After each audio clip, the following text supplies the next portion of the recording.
Hello दोस्तों, good morning. आज मैं नए वीडियो के साथ आप लोगों को बताना चाह रहा हूँ कि अगर आप लोगों ने 11th में 10th पास करके कॉमर्स लेना चाह रहे हैं तो हमें क्या करना चाहिए। देखिए, कुछ ये बातें इंश्योर कर लीजिए कि आपको कॉमर्स में थोड़ा बहुत मैथ्स आना चाहिए। थोड़ा बहुत मैथ्स का मतलब होता है in the sense percentage, average, ratio और साथ में मल्टीप्लाई डिवाइड। तो ये तो बहुत कॉमन सी चीज़ें हैं, सबको आती होगी। ओके, कॉमर्स लेने में क्या फ़ायदे हैं, क्या नुकसान है और क्या-क्या आप कर सकते हैं, ये बात हम इस वीडियो में जानेंगे।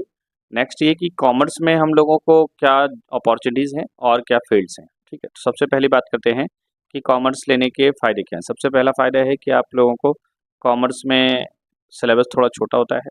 कॉमर्स में बहुत ज़्यादा मैथ्स की ज़रूरत नहीं होती, बहुत ज़्यादा मैथ्स की ज़रूरत नहीं होती। अगर आपको कॉन्सेप्ट समझ में आ जाता है, तो सिंपल सा जो मैथ्स होता है, बेसिक मैथ्स अगर आपको आता है, तो आप इसमें काम कर जाते हैं।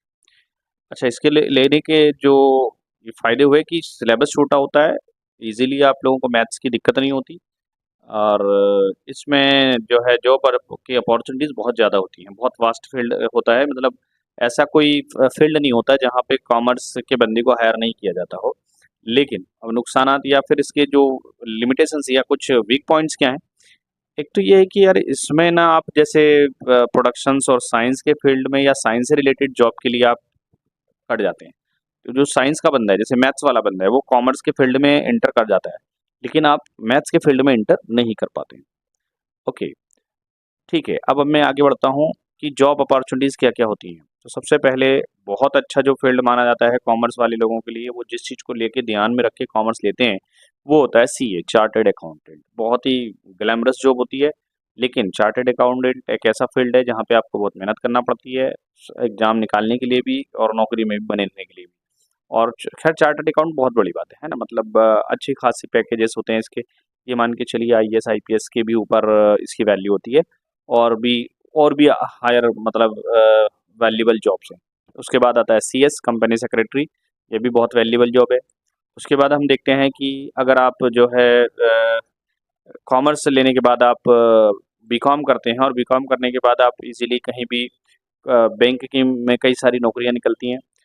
बैंक में यहाँ पे कुछ जॉब्स तो ऐसी होती हैं जो आप बायोलॉजी वाला बच्चा भी ले सकता है, मैथ्स वाला भी बच्चा भी ले सकता है। जैसे क्लेरिकल एग्जाम होती है उसकी, और उसमें जो क्लेरिकल जॉब होती है वो सभी लोगों के लिए कॉमन है। प्रोबेशनरी ऑफिसर वो भी सभी लोगों के लिए कॉमन है, लेकिन कुछ बैंकिंग की जॉब ऐसी होती हैं जिसमें सिर्फ कॉमर्स वाले बंदे को हायर करते हैं। जैसे एडवाइज़र वगैरह, एडवाइज़री फील्ड के लिए या फिर फाइनेंशियल फील्ड के लिए।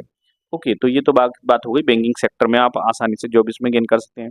नेक्स्ट होता है कि कॉमर्स लेने के बाद आप इजीली बीबीए और एमबीए कर सकते हैं। बीबीए और एमबीए करने के बाद आप होटल मैनेजमेंट का कोर्स कर सकते हैं, जो अभी फिलहाल के टाइम में काफ़ी उभरता हुआ है, ठीक है। उसके बाद आप टूरिस्ट वगैरह की जॉब कर सकते हैं, टूरिस्ट एडवाइज़र या वहाँ पे अटेंडर या जो गाइड, इनकी भी जॉब आसानी से मिल सकती है। इसको लेके आप बीबीए, एमबीए अच्छा, कॉमर्स लेने के बाद अधिकतर जो बच्चे होते हैं, अगर इनको अच्छी यूनिवर्सिटी में एडमिशन मिल जाता है सीयूईटी एग्ज़ाम के बाद, 12th के बाद, तो इसको लेकर आप 5 ईयर का इंटीग्रेटेड एमबीए कोर्स करते हैं तो बहुत बेनिफिशियल होता है।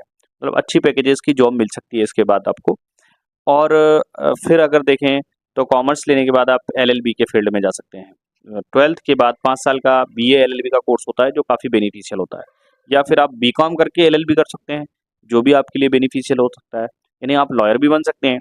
उसके बाद अगर मान लिया आपने बीकॉम किया सिंपल और उसके बाद एमकॉम कर लिया, तो आप पीएचडी और प्रोफेसर और टीचर बन सकते हैं आसानी से।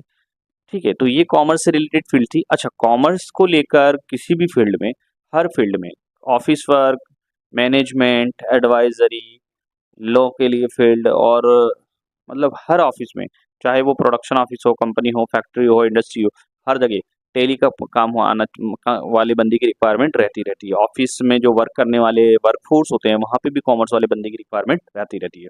या एक सिंपल शॉप है, बड़ी शॉप है, वहाँ पे भी बिल बनाना, क्या सॉरी इनवॉइस वगैरह जनरेट करना, इसमें कॉमर्स वाले बंदे की जो रिक्वायरमेंट रहती है।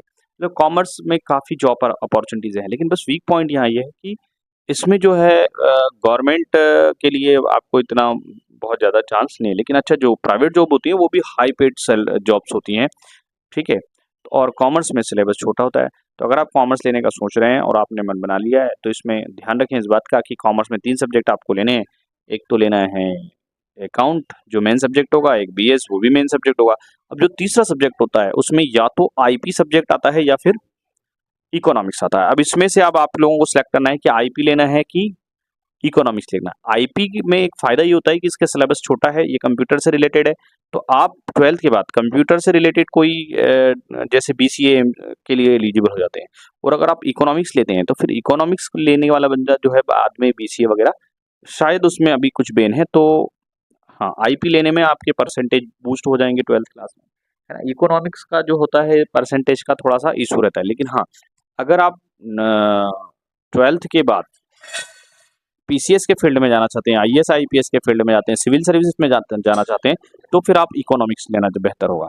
ओके, क्योंकि वहाँ पे आईएएस आईपीएस की जॉब में इकोनॉमिक्स का वेटेज ज़्यादा होता है। और लेकिन आप दूसरा कंप्यूटर के फील्ड में जाना चाहते हैं तो फिर आप इसमें कॉम्बिनेशन को आपको आईपी लेना चाहिए। Okay, thank you very much. Next PCM के लिए जो वीडियो आने वाला है उसके लिए आप मुझे कमेंट्स करिएगा। एक और मैं यहाँ बात आपको बता देना चाहता हूँ कि एमआर क्लासेस में ऑफलाइन और ऑनलाइन क्लासेस मई में 11th और 12th दोनों की ही कॉमर्स की बेस्ट फैकल्टी के द्वारा पढ़ाया जाएगा। और अभी फिलहाल जो एग्जाम हुए 2025 में हमारे नोट्स से एमआर क्लासेस के जो नोट्स थे उसमें से हूबहू क्वेश्चंस बैठे हुए हैं। ओके, कॉमर्स की बात नहीं करूंगा मैं, आईपी बीएस अकाउंट सभी से क्वेश्चन बैठे नोट से एज इट, और सभी बायो केमिस्ट्री और फिजिक्स और मैथ्स सभी दूसरे हमारे नोट्स से होते हैं, उसमें से भी हूबहू क्वेश्चन बोर्ड एग्जाम में आते हैं।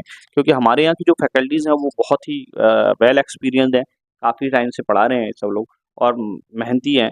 और हर साल पेपर का ट्रेंड को एनालिसिस किया जाता है, और बोर्ड एग्जाम के जो पेपर्स मॉडल पेपर्स होते हैं उसके ट्रेंड को भी एनालिसिस करने के बाद ही हम लोग नोट्स को बनाते हैं।